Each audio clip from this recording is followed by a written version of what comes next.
This is the mother of 43-year-old Crystal Krug. In a few seconds, she's going to find Crystal's lifeless body inside this very garage. Hello? Stay out, please.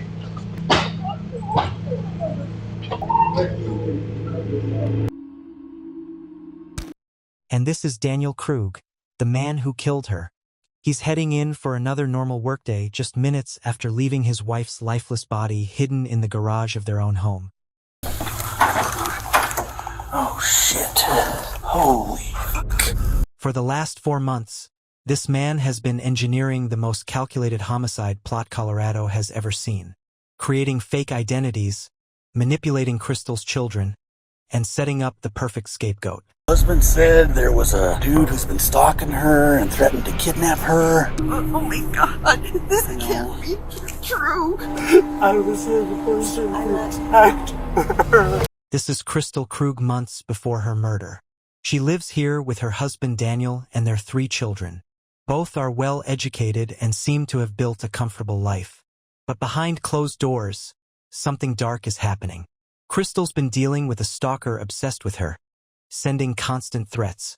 This officer is here to check her car for GPS trackers.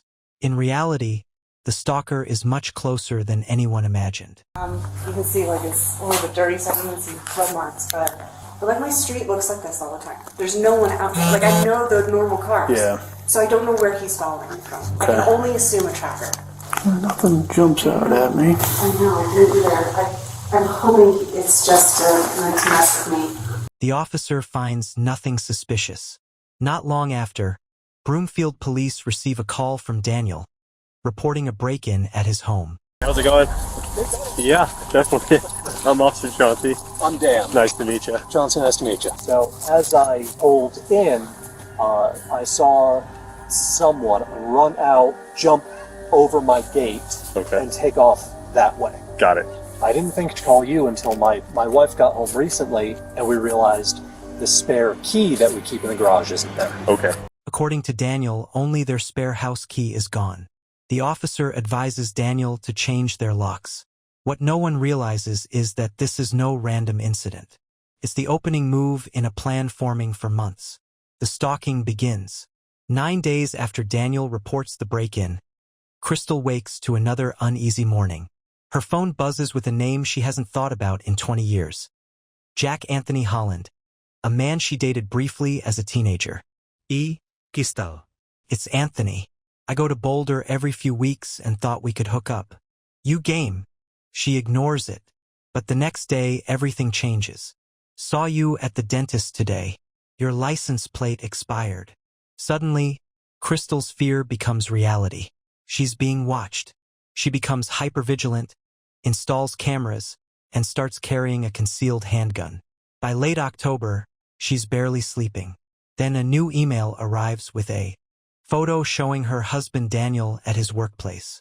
The stalker isn't just targeting Crystal. He's coming after her family. Crystal hires a private investigator. On Halloween night, she calls police. Yeah, so I have an ex from a very long time ago who has occasionally found me on social media, and it's never been an issue. So this month. And then today I got an email that is very threatening, and it escalated to the point that he took a recent picture of my husband at his work location. So the stalking is getting a little too aggressive at this point in time. Okay. So my last contact with this individual was 5 years ago, where I told him I was happily married. I had no interest in. The file lands on Detective Andrew Martinez's desk. When Crystal sits down with him, I did get the full-blown report from the PI. Problem, and you'll see this in this report, there are tons of phone numbers associated with him. There are tons of addresses. He moves everywhere and between like 3 different states. Martinez begins the digital investigation, sending warrants to service providers. Unfortunately, these companies will make a mistake that will soon prove deadly. It was either November 1st or November 2nd. It was after she had gotten a picture of me at work. She brought me up to speed on that. Gotcha, okay. The murder, The day starts like every other day. Daniel leaves for work while Crystal drops the kids at school. During those minutes, someone tapes over the Ring doorbell camera and slips inside. Crystal drives back home and steps out of her car. Someone is waiting. The moment she closes the car door, he attacks, strikes her in the head, stabs her, leaves her bleeding. Later that morning, Daniel calls police. Hi there. My name is Dan Krug. This feels really weird. Okay. My wife isn't responding to text messages or phone calls. Okay. We've had threats against us. We have both been targeted by a stalker. Okay. Threats have been made against my life. Okay. And threatening to kidnap her, which is why I'm nervous that she's not answering me. Daniel also calls Crystal's mother. The officer doesn't notice anything wrong from the outside, but something nags at him. He brings his patrol car closer. As he leans in, he spots a body on the floor with blood smeared across the wall.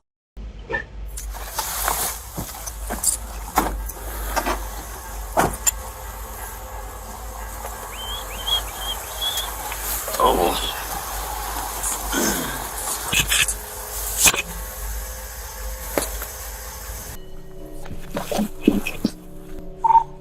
151 sent medical and 110. I need a 4 sentry. I got a female down in the garage.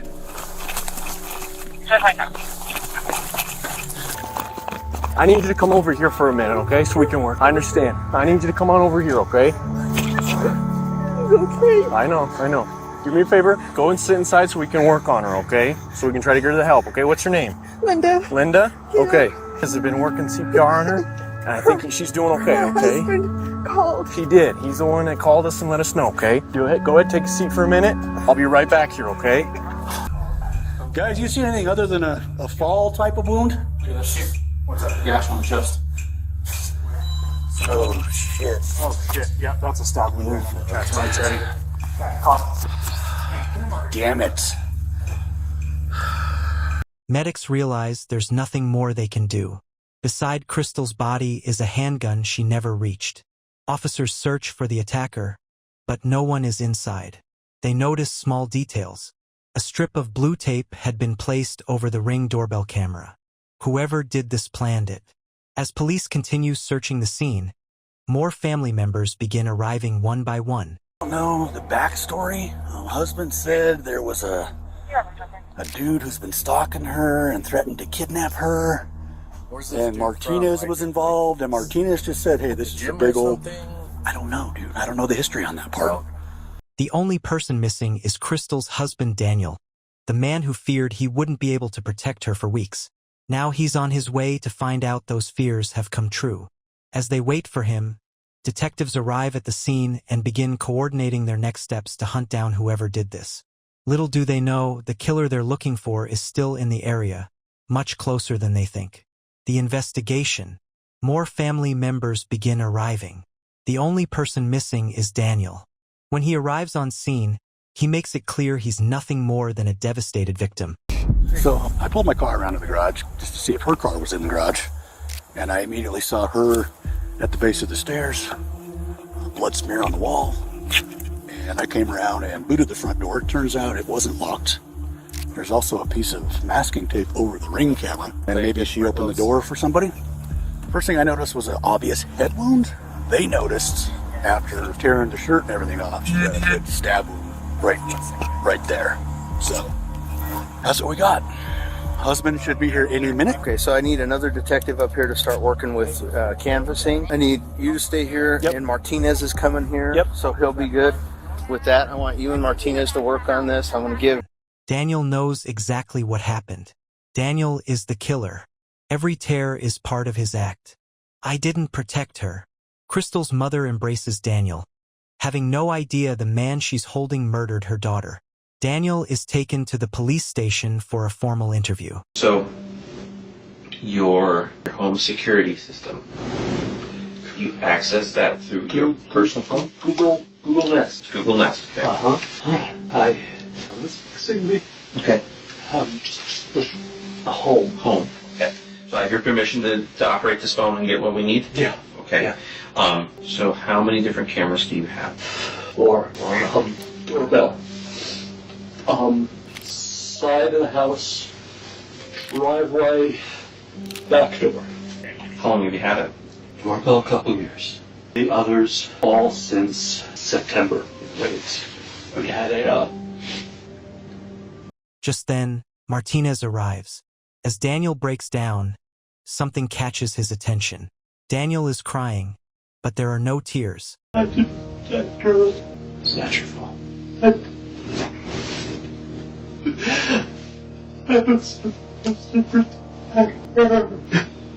not your fault. I'm sorry I didn't answer. I actually wasn't in today. Investigators interview Crystal's family. Every family member felt something about the stalker was off.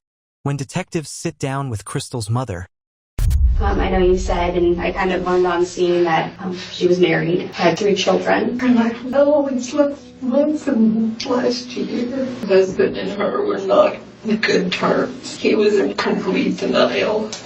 Tell me how he was. Did she ever give you insight on what kind of led her to feel like her marriage was over, or? But they need to find Anthony. At 3 p.m., police locate a possible. I'm going to ask you a couple of names to see if you recognize any names. Okay. Have you ever heard of the name Crystal Krug? She may have been Grimsrod when you knew her. Yeah. And do you know a Daniel Krug? No. No? How do you know Crystal? She was an ex-girlfriend. She's an ex-girlfriend? How long's the ex? Like how long ago? 1999. Oh, so like a long while ago. She was my very first girlfriend ever. Oh, okay. Address in Utah. When officers speak with Anthony, he's intoxicated and confused. He insists he never left Utah. Martinez turns back to Daniel. While searching old reports, he finds a stalking complaint from years earlier. The victim is Daniel's ex-girlfriend, Carrie. When they sit down with Carrie, she tells a story disturbingly similar to Crystal's. I started to get messages from his roommate, and that person's name is Tom, on AOL Instant Messenger. And I know Tom is real because they were roommates. If I called him, Tom would sometimes pick up the phone. They had a joint room and a joint phone. All these people end up being Dan Krug. For the first time, detectives consider, what if Daniel's been impersonating Anthony all along? The evidence. Martinez receives surveillance footage from the neighborhood and Daniel's workplace. Shortly before 8 a.m., Crystal arrives home after dropping off the kids. At 8:15 a.m., the entire security system goes offline. At 8:25 a.m., the garage camera records Daniel leaving for work later than normal, shortly after Crystal was killed. Workplace footage shows Daniel at 9 a.m., greeting coworkers, appearing completely normal. Detectives bring Daniel back for another interview. This time, Martinez walks in with a completely different energy. He's here to confront him. The Gmail account, the Kickman account with the photo of you in it, and the phone number, those originated through IP addresses at your office. Doesn't make any sense. Sounds like you're accused. We have a lot of information that points your direction. We were hoping that you could provide explanation other than it wasn't me. I don't have a narrative or a story. I thought we were on the same side. What would you think, or what would you say if we told you that other people you talk to that are close to your wife expressed that she had maybe told them that... I won't be inclined to do this. Because I don't. You don't believe that? Fine. Just don't stop looking elsewhere. Focus on me. Okay? Days, the investigation breaks wide open. Officers in Utah verify Anthony's alibi. Surveillance footage shows him in Utah at the time of the murder. No travel records place him near Colorado. Then the digital evidence arrives. The burner phones were purchased with a Visa gift card registered under Daniel Krug's name. Cell tower records show those phones were always in the same location as Daniel's personal phone. And the final blow, Daniel's Google searches from the night before the murder. How hard would you have to hit someone in the head to make them unconscious? When is a head injury a cause for concern? There's no Anthony. There's no mysterious stalker. It's always been just Daniel. On December 16th, an arrest warrant is issued. Officers find Daniel on his way to his daughter's dance performance. Get away. This is a detective. Go. On the island. No, fuck. Go. Just go. Go. Show us your hands! Show us your hands! Hands on your face! Hands on your face! Daniel Krug is taken into custody without incident. The digital evidence, the surveillance timeline, the phone data, all of it leads back to Daniel Krug.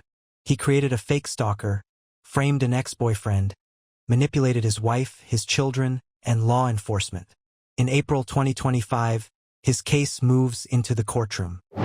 This was about Dan losing control. He was not in love with Christelle, and that resentment had turned to rage by the time we get to December 14th. Think about what he did to her. You don't do that to somebody you love. Think about the absolute nightmare and hell that he made the last few months of her life.